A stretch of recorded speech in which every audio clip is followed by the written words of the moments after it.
Good morning students. Class ninth के सभी बच्चे अपनी हिंदी की बुक निकालिए और चैप्टर 2 चल रहा था। इसमें आपका ये था आपका मुंशी प्रेमचंद के बारे में हम आपको बता चुके हैं। अब आइए इसका चैप्टर जो है ये मंत्र चैप्टर की रीडिंग आप स्वयं लगाना और इसके मैं एक्सप्लेनेशन किए देती हूँ।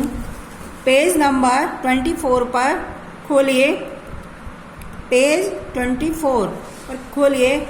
रेखांकित गद्यांशों से संबंधित प्रश्नों के उत्तर हैं। ये नीचे प्रश्नों के उत्तर दिए हुए हैं और ये गद्यांश दिया हुआ है।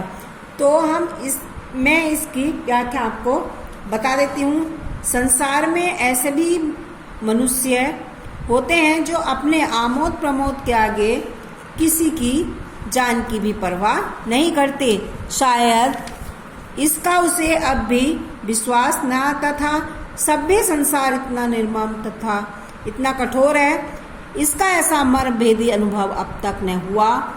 वह उन पुराने जमाने के जीवों में से था जो लगी हुई आग को बुझाने, मुर्दों को कंधा देने, किसी के छप्पर को उठाने और किसी कलह को शांत करने के लिए सदैव तैयार रहा करते थे। अब यहाँ देखिए क्वेश्चन है इसमें पहले उपयुक्त गद्यांश के पाठ और लेखक का नाम। तो सबसे पहले आप गद्यांश के पाठ और लेखक का नाम लिखेंगे।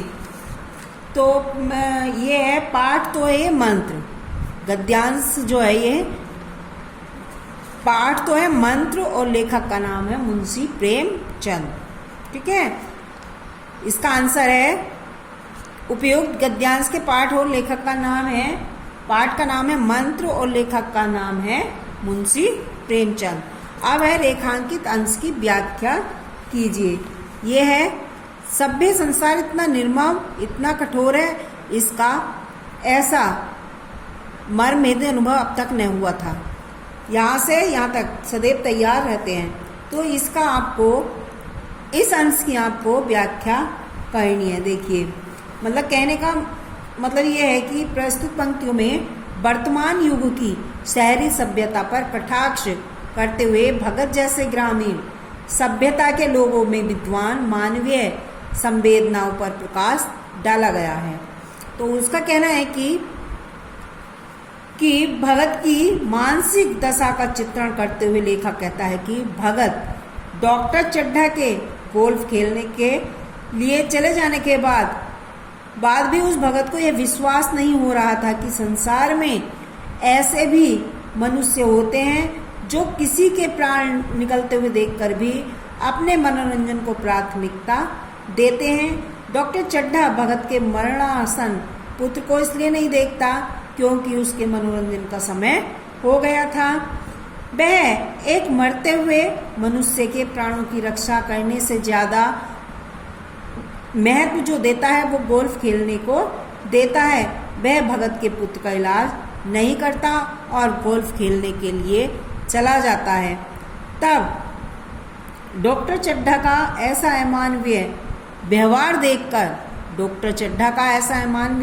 देखकर उसके लिए अब भी अविश्वसनीय बना हुआ था। उसे अभी भी विश्वास नहीं हो रहा था और उसे ऐसा लग रहा था कि संसार की भगत को आधुनिक युग के सभ्य कहे जाने वाले लोगों को ऐसी निर्मलता का कोई अनुभव नहीं हुआ था। आज के युग का आधुनिक युग का उसे कि आज के आधुनिक युग के जो सभ्य व्यक्ति कहे जाते हैं वे इतने कठोर होंगे, उसको ये इस बात का अनुभव नहीं हो पा रहा था। क्योंकि भगत जो था वह उन मानसिकता वाले व्यक्तियों में से था जो सदा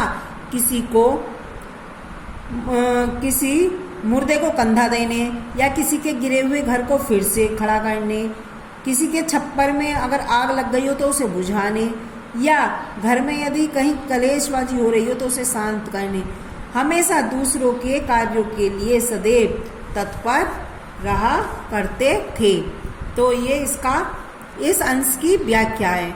मतलब भगत इस सभ्य संसार को इतना कठोर मान रहा है कि ये इतना कठोर नहीं हो सकता, उसे मतलब अभी भी इस बात का विश्वास नहीं हो रहा था।